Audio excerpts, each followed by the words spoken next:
Hello বন্ধুরা, সবাই কেমন আছেন? ভালো আছেন নিশ্চয়। এই যে আমার দুষ্টু মিষ্টি সোনাকে স্কুল থেকে নিয়ে এসেছি।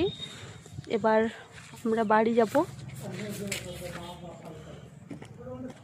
হাই, যে আমার দুষ্টু সোনা ওখানে আছে দাঁড়িয়ে। এখন আমরা বাড়ি যাচ্ছি। হ্যালো, সবাই ভালো আছো? এই ঘাসের মধ্যে দিয়ে আমরা আসছি, মা মেয়ে সবাই আসছি আমরা এই ঘাসের মধ্যে দিয়ে। কিচ্ছু করার নেই আমাদের। দেখছো তো কত কষ্ট করে বাচ্চাদেরকে স্কুলে নিয়ে যেতে হচ্ছে। আমরা একটা পাবলিক স্কুলে ভর্তি করেছি, আধা ইংলিশ আধা বাংলা, মানে ইংলিশ মিডিয়ামই বলছে, যাত্রা পাবলিক স্কুল। তো পড়াশোনা হয় মোটামুটি ভালোই হয়।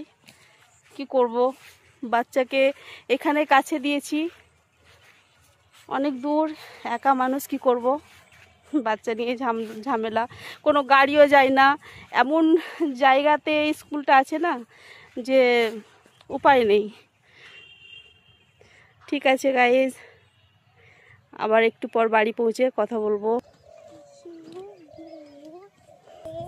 দেখো কি সুন্দর বাগান আমাদের বাড়ির কাছে, যদিও এটা আমাদের নয়, তবে খুব ভালো লাগছে দেখতে, ভালো লাগে, শান্ত পরিবেশ। কিন্তু সাপও অনেক, প্রচুর সাপ আছে এর মধ্যে। এই বড় বড় সাপগুলো এইখান দিয়ে ছুটে যায়, বেড়ায়। যদিও কারোর বাড়িতে এই বাগানটি আছে, ভয়ঙ্কর।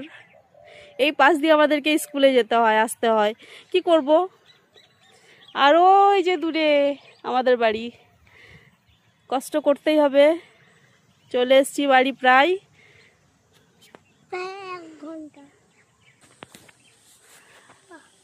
আমড়ার গাছ কতগুলো আমড়া এখনো ধরে আছে, পাতা নেই। কে কে আমড়া খেতে ভালোবাসো, আমরা টক খেতে ভালোবাসো, চাটনি খেতে ভালোবাসো, প্লিজ জানাবে। ওইখানে একটা কুলেরও গাছ আছে, এগুলো আমাদেরই, ফুল ধরেছে। কুলগুলো বেশ ভালোই খেতে।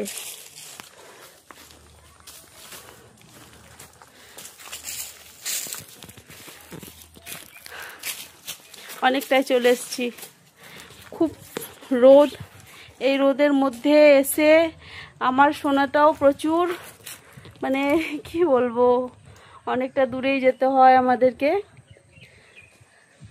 এখানে আবার শুঁয়োপোকা থাকছে, কুল গাছে আবার শুঁয়োপোকা আছে। ওরে বাবারে, গায়ে পড়লে পর অবস্থা খারাপ হয়ে যাবে। কুলের গাছে কুল তো ধরেনি, ধরবে, কিন্তু কি আর বলবো, এত শুঁয়োপোকা ধরেছে, অবস্থা খারাপ। ঠিক আছে, হ্যাঁ বন্ধুদেরকে বাই বাই করে দাও এবার। হ্যালো বন্ধুরা, গাইস, টাটা। ঠিক আছে বন্ধুরা, আজকের মতো তাহলে এখনকার মতো বাই। সবাই ভালো থাকবেন, লাইক করবেন, সাবস্ক্রাইব করবেন। Thank you. ভিডিওটা দেখবেন, যদি ভালো লাগে অবশ্যই কমেন্ট করবেন।